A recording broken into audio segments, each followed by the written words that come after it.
What? Yeah, it was a good spot. Thanks, man. It's coming.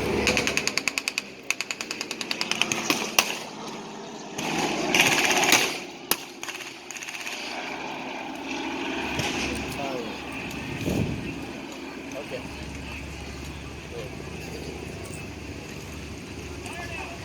So, of course, Gosh. that's our big German 88 Conneaut.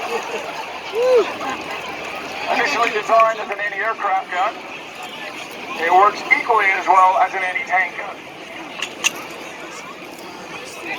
Greatly feared by the tank drivers in the Allied armies. So, of course, there were 5 beaches that day. There was Sword Beach. It was stormed by the 7th British Infantry Division and their 27th Armored Brigade. Then came Juno Beach and the 3rd Canadian Infantry Division and their 2nd Armored Brigade.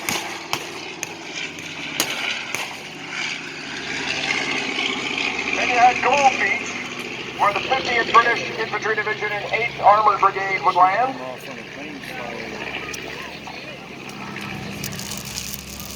Utah Beach would have the 4th U.S. Infantry Division land. And of course, there were 3 airborne divisions, the 82nd and the 101st, and the British Airborne Division, and that landed on the east end of the beach. So we're really here today because this beach looks an awful lot like Omaha Beach. We're just representing a small section. Some of our history overlaps because we can't do everything. But the area of the invasion force covered 60 miles. And then 10 miles inland when the airborne divisions landed inland. Now, their job was not to attack the rear, but their job was to keep German reinforcements from supporting the German defenses once the Allies had landed.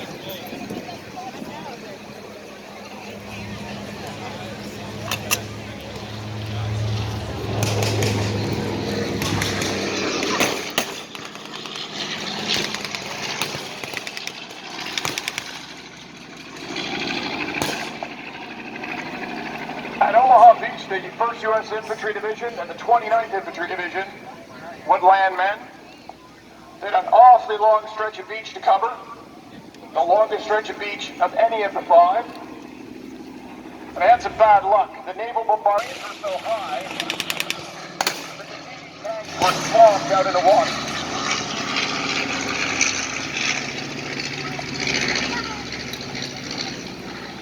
The British, on their beaches, had more luck with these swimming tanks, and armor was used more extensively on the British beaches. But by the end of the day at Omaha, there were over 60 tanks that had landed, and they would spearhead the drive inland. But to get there, they had to go through the German defenses, which consist of some of the things we talked about already, but also camouflage bunkers built into the seascape that were very effective defensive features. They mounted machine guns, they mounted artillery, and they were just something that you had to actually land and take them from the rear.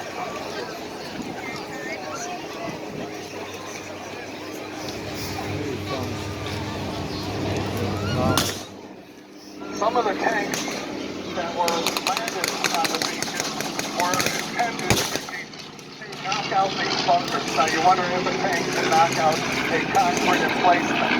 Well, not exactly, but what the tanks were instructed to do were to fire at the firing embrasures of these emplacements and try to blind them or knock them out. Also, part of your defensive works would be your forward observers.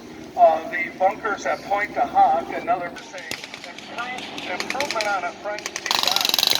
Now, the French guns that were the granddaddy of this 155 were actually captured by the Germans and used at Pt1 as defensive weapons. So it's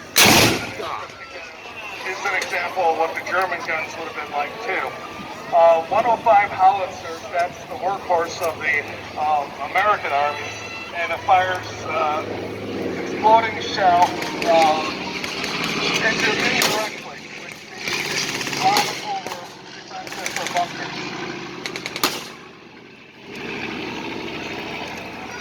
We're starting to see some other vehicles come on the beach. That's an LVT, the tracked vehicle there. Landing vehicle track, it's amphibious.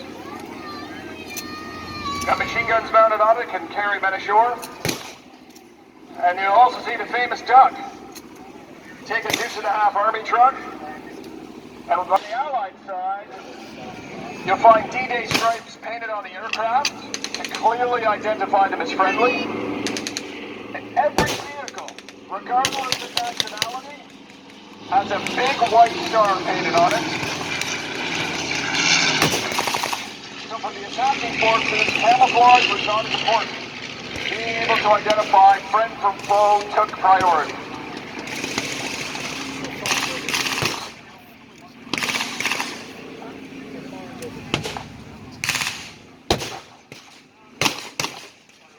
Part of the effort to put on this event, we've accumulated a lot of friends, but one of the good friends is the Canadian military, Canadian Armor Museum.